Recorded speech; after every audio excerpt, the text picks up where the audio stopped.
the way the Tories press have attacked teachers has been quite extraordinary. You know, trying to make out that teachers don't want to go back to work and never want children to go back to school. Teachers are working.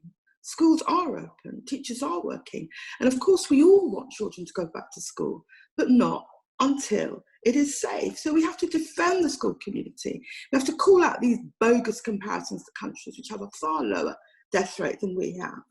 And we're going to have to, in the near future, organise against the public sector cuts, which will be the consequence of the money that has been splashed out to support British business, because those public sector cuts, apart from anything else, will help working people, and blame working people the hardest. Along with other workers, teachers have been on the front line of the coronavirus pandemic, and now a debate is raging about the wider reopening of schools on the 1st of June.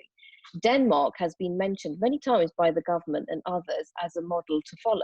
However, in the 2 weeks after the schools reopened, infections rose by 60% in Denmark. So we're joined by our next guest to tell us more about the NEU's position on the wider reopening of schools. I'd like to welcome the NEU National Officer for Membership and Equality, Louise Regan. Hi, Sabi, and thank you very much to Stand Up to Racism for organising this really important event. You are right, we are right at the forefront of challenging the government around the school reopening at the moment. But we, you know, it's been very powerful to hear the other contributions and listen to what people are saying. And I think that we have to take this as a whole picture, because what happens in schools has an impact on the wider society as well. But you know, the NEU has been very clear from the start, really, that we have our 5 tests, and it is essential that the government meet those 5 tests before we begin to look at a wider school reopening. Those 5 tests are around a much lower rate of the disease, a much lower R rate, as the government now refer to it. Testing and contact tracing, which has already been referred to, which we think is really important and is not in place, and measures for social distancing and safety measures in our schools. We need the whole school to have a real clear plan about it, and also protection for the vulnerable.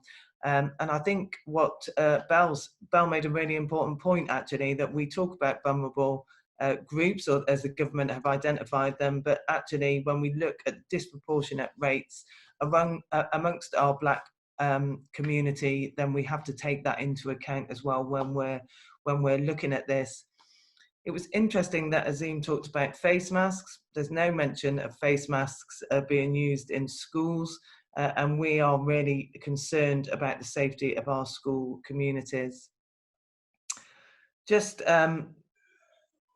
can you hear me, Sabi? It's gone very... Yes, yeah, you I can hear me. Okay, good. You'd sort of frozen, so I was just checking it wasn't me that had frozen. So just in terms of those issues, really, I think it's really important for people to recognise that the things that we are calling for are very difficult to manage in schools. Social distancing with young children is extremely difficult. We are really clear that we have to protect our communities, our wider communities. And I spoke earlier today, and you know, we have people in our communities who are really frightened about the prospect of schools opening without these things being in place.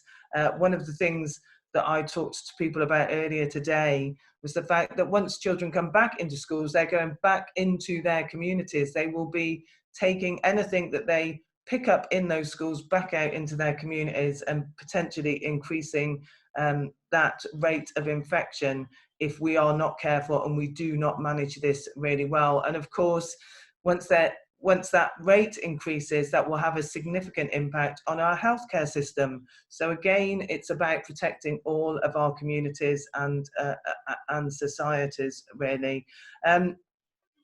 We have raised this with the DFE. We are really concerned. We have pointed out that we want a real clear plan of health and safety for our Black educators, the parents, carers and children and young people, and what is happening for them and our communities.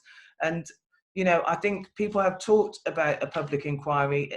I think an inquiry into what has happened during this crisis and the disproportionate impact on our Black communities is absolutely essential. It is essential for those communities to get a good understanding of why that has happened, but it is essential for us going forward in a just and fair society, really. And actually, we need to start some of that work now. We have to understand why this is happening so that we can start to deal with that and ensure that that's very clear in any risk assessments for people going back out into wider society once this lockdown starts to ease, because we have to protect all of the people within our communities, and we have a duty to do that, really. And it's really good to hear that people are anxious and concerned about the school opening. We will continue as a union to say that schools should only reopen when it is safe, and we have got the evidence that it is safe to do.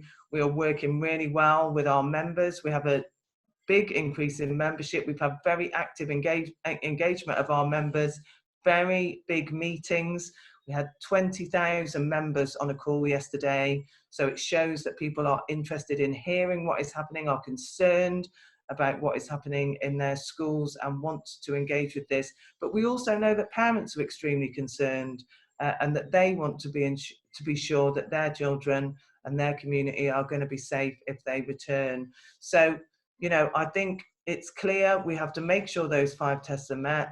We have to call for an independent public inquiry that people can have confidence in going forward. But we have to learn from this. You know, there is a clear evidence that disadvantage has had a massive impact, and that disadvantage hasn't come about because of COVID-19. It's come about because of government policies, and we have to continue to fight for equality in our society across the board and to take people out of poverty. So thank you very much for inviting me. I'm really enjoying listening to other people's contributions, and I will look forward to continue working with you and continue taking forward your message and the good work you're doing.